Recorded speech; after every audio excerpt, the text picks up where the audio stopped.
நான் ஒரு முக்கியமான விஷயமா வெளியில போயிட்டு இருக்கேன். நான் உங்ககிட்ட அப்புறமேல் பேசுறேன். ஓகே சார் நீங்க ஷூட்டிங் தான் போறீங்கன்னு தெரியும் சார்.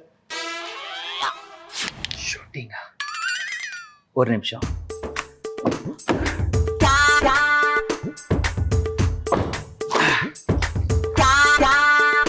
என்ன பாக்குறீங்க? நான் ஷூட்டிங் போலங்க, ஷாப்பிங் போறேன். சர்ப்ரைசிங்கா இருக்கா? இந்த மாதிரி இன்னும் நிறைய நிறைய நிறைய சர்ப்ரைசிங் என்ன பத்தி இன்னைக்கு முதல் வணக்கத்துல ஸ்டார்ஸ் டைரிஸ்ல பார்க்கலாம்.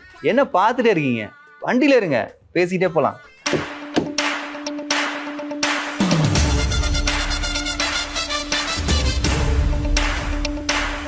என்னடா மாசா பயங்கர பில்டப்லாம் கொடுத்து என்ட்ரிலாம் கொடுத்தீங்க, கடைசியில் கூட தூக்கின்னு மார்க்கெட்டு போகிறான் அப்படின்னு கேட்குறீங்களா?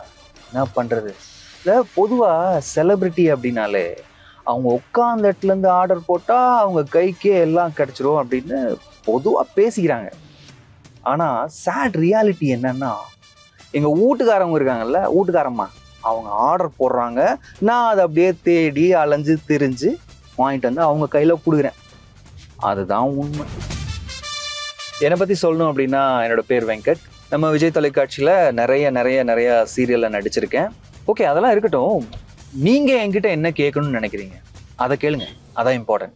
எங்களுக்கு தெரியாத வெங்கட் அவரை பற்றி கொஞ்சம் சொல்லுங்கள். சொந்த ஊர் பார்த்தீங்கன்னா பழனி, திண்டுக்கல் மாவட்டம். என்னுடைய பள்ளி பருவம் முழுவதுமே நான் பழனியில் தான் நான் முடித்தேன்.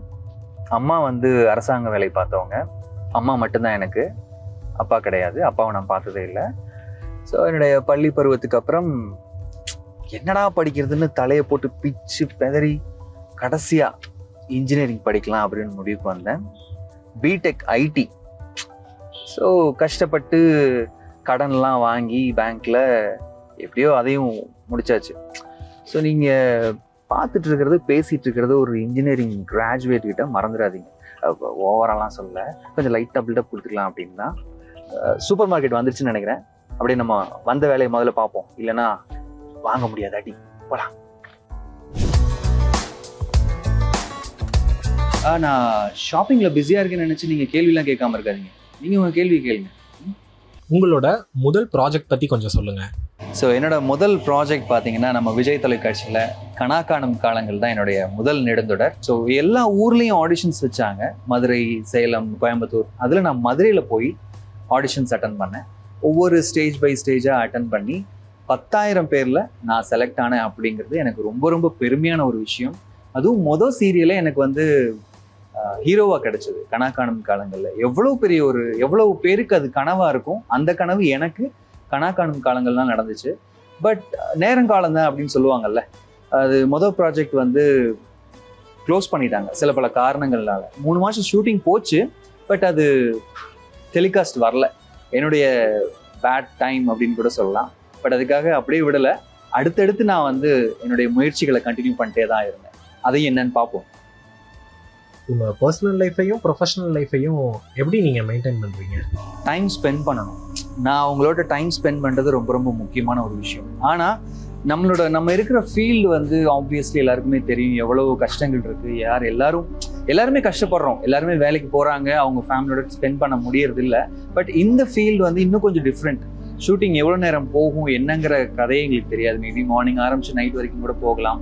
சண்டேலாம் வந்து எங்களுக்கு வந்து ஹாலிடேஸ் கிடையாது. செகண்ட் சண்டே மட்டும்தான் வந்து பார்த்தீங்கன்னா ஹாலிடேன்னு சொல்லுவாங்க. ஆனால் அது கூட வந்து பார்த்தீங்கன்னா எங்களுக்கு ஷூட்டிங் இருக்கும்.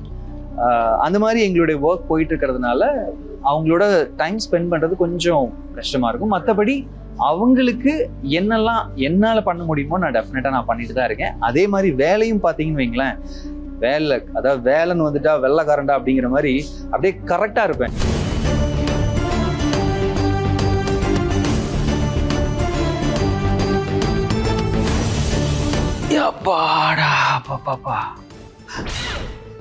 சொல்ல மறந்துட்டேனே. அம்மா, நீ கேட்ட எல்லா திங்ஸுமே வாங்கிட்டு வந்து வச்சிட்டேம்மா, சரியா? அப்புறம் அது இல்லை இது இல்லைன்னு சொல்லாத. அப்பாடே பாப்பா.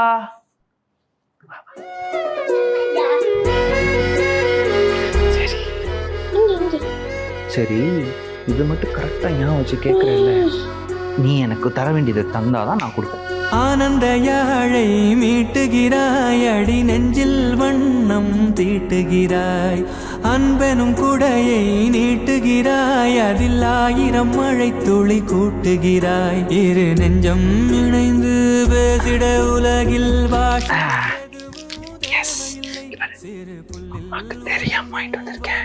தெரியாம தான் சாப்பிடணும். Okay, very good, bye. Kundan கைகள் பிடித்து போகும். ஸோ இவங்க தாங்க என்னோட cute little princess Tejaswini.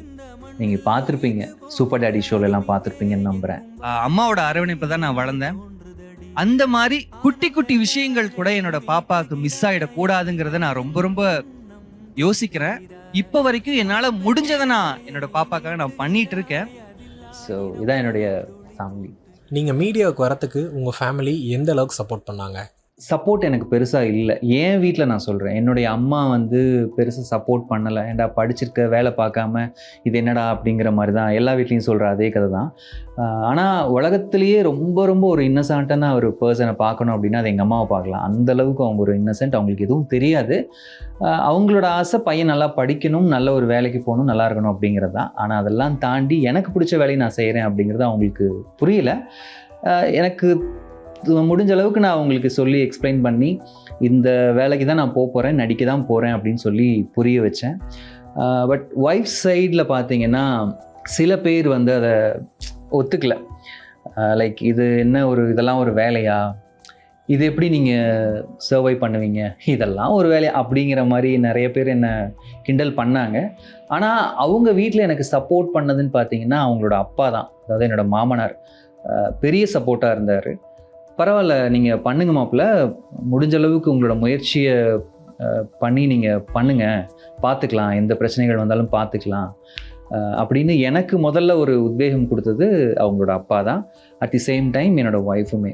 So இப்போ வரைக்குமே பார்த்தீங்கன்னா இந்த மீடியாவில் 17 வருஷம் ஆச்சு.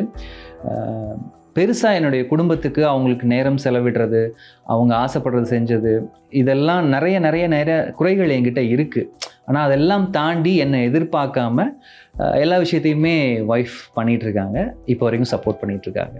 உங்கள் லைஃப்பில் நீங்கள் ஃபேஸ் பண்ண ரொம்ப சேடான மூமெண்ட்டும் சந்தோஷமான மூமெண்ட்டும் என்னது? சந்தோஷம் ஃபஸ்ட்டு சொல்லிடுறேன். ஃபஸ்ட்டு அப்படின்னு சொல்லணுன்னு பார்த்தா காதலிச்ச பெண்ணையே வந்து திருமணம் செஞ்சது பயங்கர ஹாப்பியாக இருந்தது. ஏன்னா எல்லாரோட சம்மதத்தோடு கிடைக்கிது அப்படிங்கிறது ஒரு வரம் தானே. ஸோ அது ஒரு விஷயம், முதல் விஷயம். அடுத்து என்னுடைய பாப்பாவை நான் கையில் வாங்கின ஒரு அந்த நேரம். கவலை, ரொம்ப வருத்தமான விஷயம் அப்படின்னா என் வாழ்க்கையில் நான் அப்பாவை நான் பார்த்ததே இல்லை.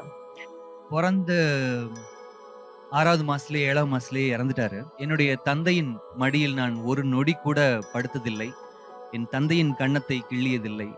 என் தந்தையின் முதுகில் யானை சவாரி செய்ததில்லை. ஏன்னா நான் எங்கள் அப்பாவை பார்த்ததே இல்லை. பட் அதுக்கு நான் பெருசாக வருத்தப்பட்டது இல்லை. ஏன்னா நம்ம அப்பாவை பார்த்து பாதியிலேயே அவர் இறந்துருந்தால் மேபி அந்த வருத்தம் இருந்திருக்கும். அவருடைய அன்பு எப்படி இருக்கும், அவர் எப்படி நம்மளை பார்த்துருந்துருப்பார் அப்படிங்கிற விஷயமே எனக்கு தெரியாதனால வருத்தம் அப்பப்போ தோணும். இந்த ஃபீல்டில் உங்களோட ட்ரீம் என்னது? நல்ல ஒரு ப்ராஜெக்ட் பண்ணணும். ஆல்ரெடி பண்ணிட்டேன், ஆனால் தொடர்ந்து அதை கன்சிஸ்டண்ட்டாக பண்ணணும் அப்படிங்கிறது ஆசை. எல்லாருக்குமே அந்த ஆசை தானே இருக்கும். ஸோ அந்த வகையில் நல்ல ஒரு இடத்துல நல்ல ஒரு ப்ராஜெக்டில் இருக்கணும் அப்படிங்கிறது ஆசை. அது விஜய் தொலைக்காட்சி நல்ல ஒரு இடம். அடுத்து நல்ல ஒரு ப்ராஜெக்டாக வெயிட்டிங். ஸோ டெஃபினட்டாக மக்கள் எல்லாருக்குமே பிடிக்கிற மாதிரி நான் என்னுடைய வேலையை சிறப்பாக செய்வேன், அவங்க எல்லாருக்குமே பிடிக்கும் அப்படிங்கிற நம்பிக்கையில் தான் நான் வெயிட் பண்ணிகிட்ருக்கேன். எனக்கு பிடிச்ச வேலைனா டெஃபினட்டாக இதுதான், ஆக்டிங் தான். அதில் ஓரளவுக்கு நான் வந்திருக்கேன் அப்படின்னு தான் சொல்லணும். இன்னும் போக வேண்டிய தூரம் நிறையா இருக்குது. உங்களை மாதிரி ஸ்டார் ஆகணும்னு நினைக்கிறவங்களுக்கு நீங்கள் என்ன சொல்ல விரும்புகிறீங்க? தொடர்ந்து நீங்கள் முயற்சி பண்ணிகிட்டே தான் இருக்கணும். முதல்ல தோல்வி அடைஞ்சாலும் பரவாயில்ல, அடுத்து தோல்வி அடைஞ்சாலும் பரவாயில்ல, இல்லை கண்டினியூஸாக தோல்வி அடைஞ்சிக்கிட்டே இருந்தாலும் உங்களோட முயற்சியை மட்டும் நீங்கள் விடவே கூடாது. இந்த வார்த்தை நிறைய பேர் நீங்கள் சொல்லி கேட்டிருக்கலாம், அந்த முயற்சி அப்படிங்கிறது. ஆனால் அதுதான் உண்மை, என்னை பொறுத்த வரைக்கும் அதுதான் உண்மை. ஏன்னா என்னுடைய மொதல் 3 ப்ராஜெக்ட்ஸுமே வந்து தோல்வியில் தான் முடிஞ்சது. மொதல் ப்ராஜெக்ட் முடிஞ்ச உடனே என்னடா லைஃப் அவ்வளோதானா அப்படின்னு நினச்சி நான் உட்காந்துருந்தேன்னா போச்சு தானே. ஸோ அடுத்த ப்ராஜெக்ட் பண்ணேன், அடுத்ததும் பெரிய லெவலில் கிடைக்கல. அதுக்கடுத்து ஒன்று பண்ணேன், அதுவும் பெருசாக ரீச் ஆகலை. ஸோ அதெல்லாம் மனசில் வச்சு வச்சு வச்சு என்னடா பண்ணலாம், ஏன் இப்படி ஆகுது, இதுக்கான காரணங்கள் என்ன, இதை அனலைஸ் பண்ணுறதுக்கே எனக்கு அவ்வளோ டைம் எடுத்துருச்சு. அதெல்லாம் தாண்டி ஒரு முயற்சி பண்ணி அதில் தோல்வி அடைஞ்சால் பரவாயில்ல, முயற்சியே பண்ணாமல் இருந்தால் தானே அது தோல்விக்கு அறிகுறி இல்லை. ஸோ கன்சிஸ்டண்ட்டாக இருந்தீங்க அப்படின்னா டெஃபினட்டாக நீங்களும் ஒரு ஸ்டார் ஆகலாம். ஸோ என்னோடய டைரியிலேருந்து இன்றைக்கி நிறைய விஷயங்கள் உங்களோட பகிர்ந்துக்கிட்டேன். ரொம்ப ரொம்ப சந்தோஷமாக இருக்குது உண்மையாகவே. இதே மாதிரி இன்னொரு பெரிய இடத்துல நிச்சயமாக நான் உங்களை சந்திப்பேன். அவ்வளோ சீக்கிரமெலாம் போயிட மாட்டேன். திரும்ப வந்து உங்களை தொந்தரவு பண்ணிக்கிட்டே தான் இருப்பேன். நீங்களும் எனக்கு ஆஸ் யூஷுவல் எப்போவும் கொடுக்குற சப்போர்ட்டை கொடுத்துக்கிட்டே தான் இருக்கணும். ஸோ ஒரு நல்ல நிகழ்ச்சியில் மீட் பண்ணுவோமா திரும்பியும். தடுக்கி நீ விழு, திரும்ப நீ எழு, அதில் ஒன்றும் பிழை இங்கு கிடையாது. பாதம் பட்ட